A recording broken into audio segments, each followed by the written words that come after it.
को स्थान देने का श्रेय भी डॉक्टर बाबा साहेब अम्बेडकर को ही जाता है।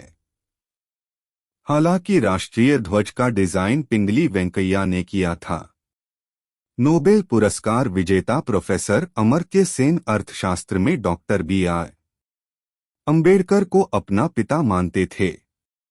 मध्य प्रदेश और बिहार के बेहतर विकास के लिए बाबा साहब ने 50 के दशक में इन राज्यों के विभाजन का प्रस्ताव रखा था, लेकिन 2000 के बाद ही मध्य प्रदेश और बिहार को विभाजित करके छत्तीसगढ़ और झारखंड का गठन किया गया।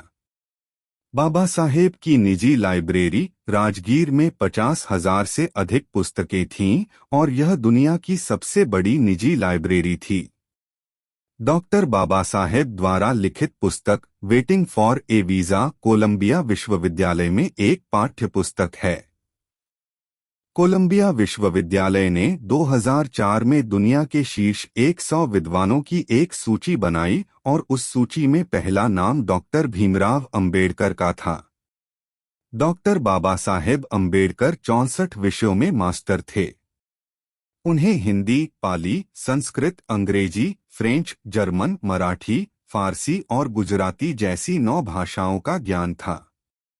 इसके अलावा उन्होंने लगभग 21 वर्षों तक विश्व के सभी धर्मों का तुलनात्मक अध्ययन किया। लंदन स्कूल ऑफ इकोनॉमिक्स में बाबा साहब ने 8 साल की पढ़ाई सिर्फ 2 साल 3 महीने में पूरी कर ली। इसके लिए उन्होंने प्रतिदिन 21 घंटे पढ़ाई की। डॉक्टर बाबा साहेब अम्बेडकर का अपने 8,50,000 समर्थकों के साथ बौद्ध धर्म में दीक्षा लेना ऐतिहासिक रूप से विश्व का सबसे बड़ा धर्मांतरण था। बाबा साहेब को बौद्ध धर्म की दीक्षा देने वाले महान बौद्ध भिक्षु महंत वीर चंद्रमणि ने उन्हें इस युग का आधुनिक बुद्ध कहा।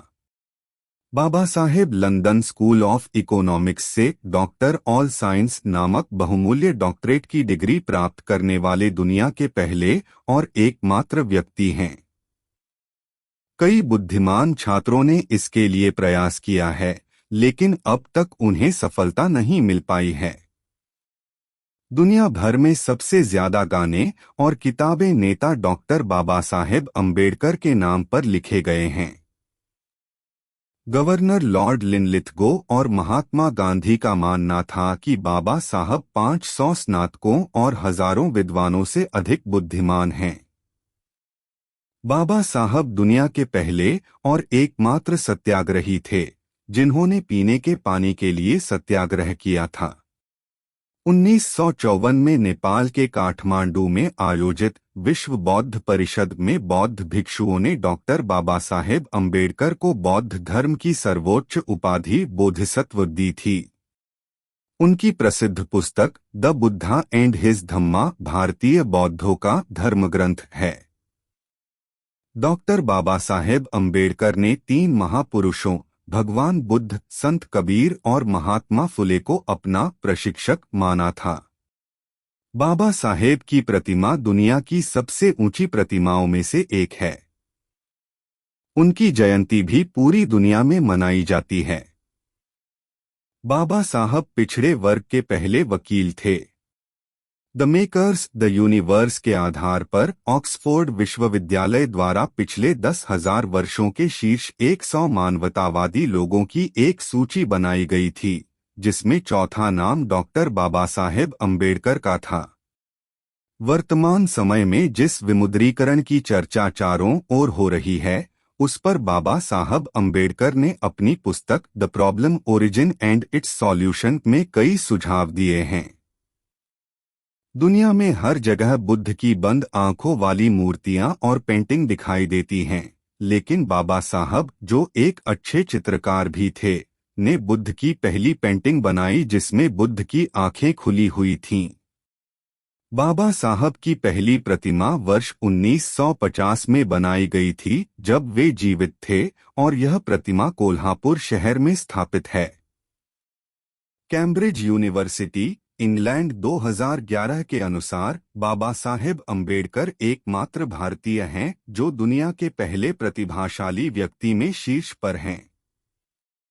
बाबा साहेब अम्बेडकर की पुस्तक रुपए की समस्या इसकी उत्पत्ति और समाधान के सिद्धांतों का उपयोग करते हुए आरबीआई की स्थापना 1 अप्रैल 1935 को की गई थी।